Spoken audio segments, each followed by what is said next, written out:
आहे, सर्वांनी जोरात टाळ्या वाजवायच्या आहे। या ठिकाणी प्रभाग क्रमांक 17च्या उमेदवारांच्या प्रचारार्थ माननीय सुजातदादा आंबेडकर साहेब या ठिकाणी उपस्थित झालेले आहेत।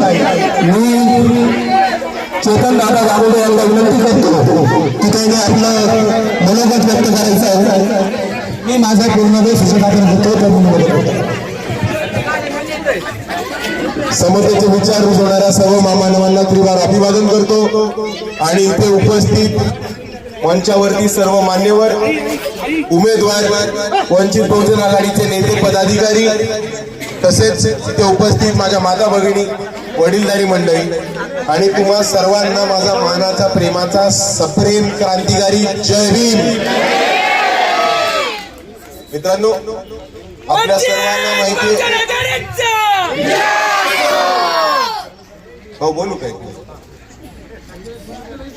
आपल्या सर्वांना माहिती आहे की 15 तारखेला महानगरपालिकेची निवडणूक येत आहे आणि ही निवडणूक आपल्या सर्वांसाठी महत्वाची आहे। इथे बरेचसे असे लोक आहेत त्यांना वाटतं की महानगरपालिकेची निवडणूक महत्वाची नाही, खासदार मोठा असतो, आमदार मोठा असतो, पण नगरसेवक काय करणार आहे। पण ह्या सगळ्यांना मी सांगू इच्छितो की आपल्या गल्लीचा विकास, आपल्या वॉर्डाचा विकास आणि आपल्या शहराचा विकास हे खऱ्या अर्थाने कुठे होतो तर तो महानगरपालिकेमध्ये होतो आणि हा विकास कोण करणार आहे तर आपले नगरसेवक करणार।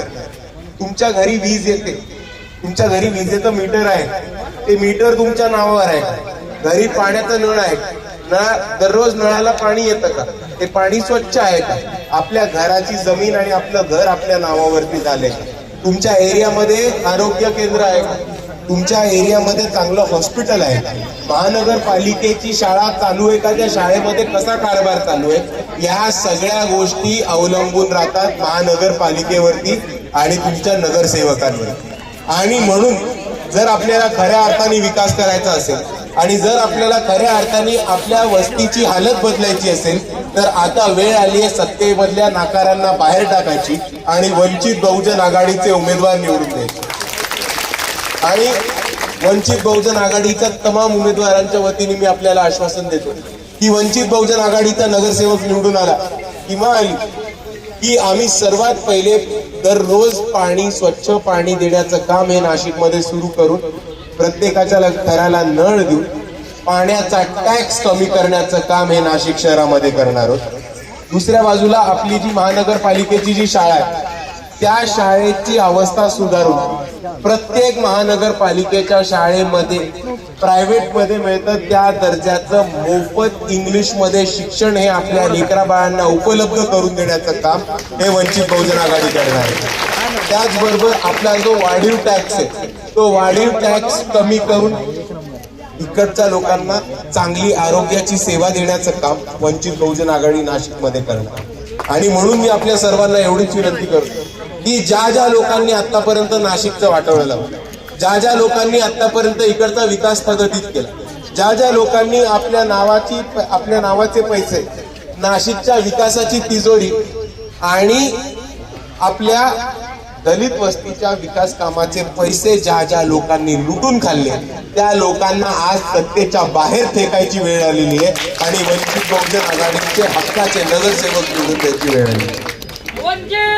आणि म्हणून मी आपल्या सर्वांना एवढीच विनंती करतो की वंचित बहुजन आघाडीचे उमेदवार आपल्या सर्वांसमोर आहेत। आपल्याकडे ऍडव्होकेट प्रतिमा जाधव कदम या वंचित बहुजन आघाडीकडनं उभ्या आहेत आणि तसेच मनीषा मनोहर निर्भणे आणि महेश भोसले हे वंचित बहुजन आघाडीचे उमेदवार आहेत। या तिघांचाही चिन्ह काय मला ऐकू कमी येतं, चिन्ह काय मनुवाद की छाती पर वंचितों का सिलेंडर, आरएसएस की छाती पर वंचितों का सिलेंडर, बीजेपी की छाती पर वंचितों का सिलेंडर और नाशिक की महानगरपालिका पर। एवढं म्हणून मी माझे 2 शब्द थांबवतो। जय भीम, जय संविधान। धन्यवाद दादा। या ठिकाणी आपण जो आपला अमूल्य वेळ या उमेदवारांच्या प्रचारार्थ दिला त्याबद्दल वंचित बहुजन आघाडी प्रभाग क्रमांक 17च्या वतीने आपला हार्दिक स्वागत